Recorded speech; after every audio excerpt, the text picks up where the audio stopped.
આપ સૌને મારા સાદર પ્રણામ. આપણી આ ચેનલમાં આપ સૌનું હાર્દિક સ્વાગત છે. આજે વાત કરીશું મહામાસની પૂનમ અંગેની.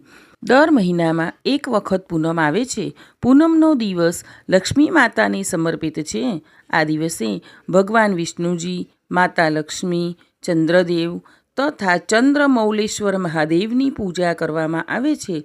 પૂર્ણ શ્રદ્ધાભાવથી પૂજા અને અર્ચના કરવાથી ઘરમાં સુખ સમૃદ્ધિ વધે છે.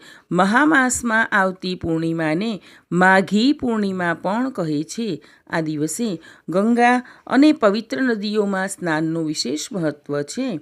માન્યતા છે કે આજે જગતના પાલનહાર ભગવાન વિષ્ણુ ગંગાજળમાં નિવાસ કરે છે. પૂનમના દિવસે ગંગા નદીમાં સ્નાન અને ગંગા આરતી કરવાથી સાધકને શુભ ફળની પ્રાપ્તિ થાય છે. આજે ઘણા લોકો મંદિરમાં ધજા પણ ચડાવે છે.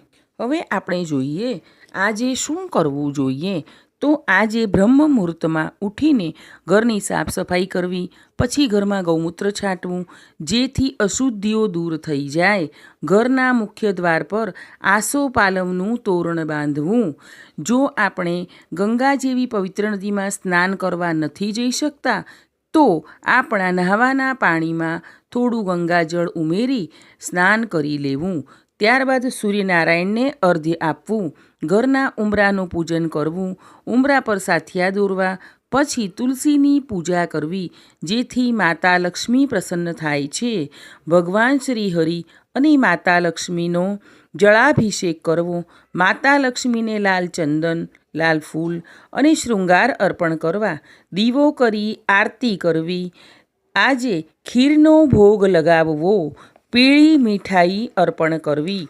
પૂજા ઘરમાં ઘીનો અખંડ દીવો કરવો કે જે બીજા દિવસ સુધી ચાલે. આજે પીપળાના વૃક્ષને જળ અર્પણ કરવું, તેની પ્રદક્ષિણા કરવી અને સવાર સાંજ દીવો કરવો. પીપળા પાસે બેસીને ભગવાનના પાઠ પણ કરી શકાય છે જેથી વિષ્ણુ ભગવાન અને પિતૃઓના આશીર્વાદ મેળવી શકાય છે. ઘરના મંદિરમાં લક્ષ્મીનારાયણની પૂજા કરવી. જો તમે બાલકૃષ્ણની પૂજા કરતા હોય તો તેમને તુલસીપત્ર અર્પણ કરીને કોઈ પણ વસ્તુનો ભોગ લગાવવો.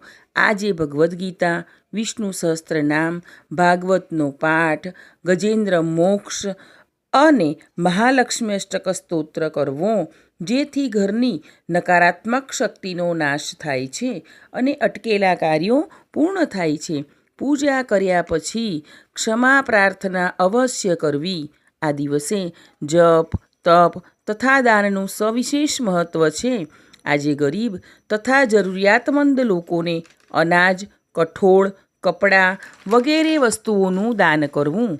પૂનમના દિવસે જ્યારે ચંદ્રોદય થાય ત્યારે જળમાં કાચું દૂધ, ખાંડ અને ચોખા ઉમેરીને ચંદ્રમાને અર્ઘ્ય અર્પણ કરવું અને ઓમ સોમાય નમઃનો જાપ કરવો.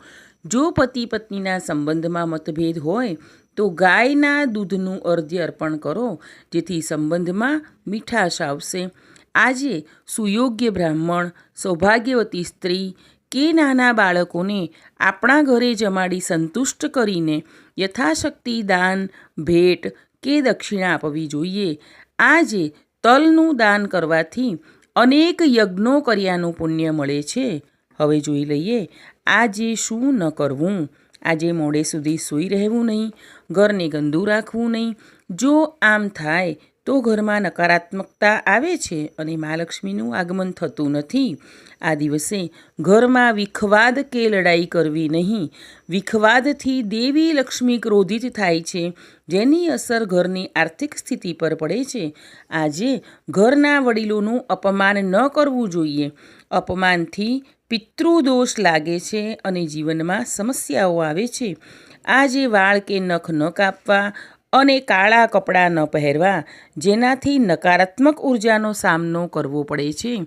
કોઈની નિંદા ન કરવી કે કોઈ ખોટા શબ્દોનો ઉપયોગ ન કરવો.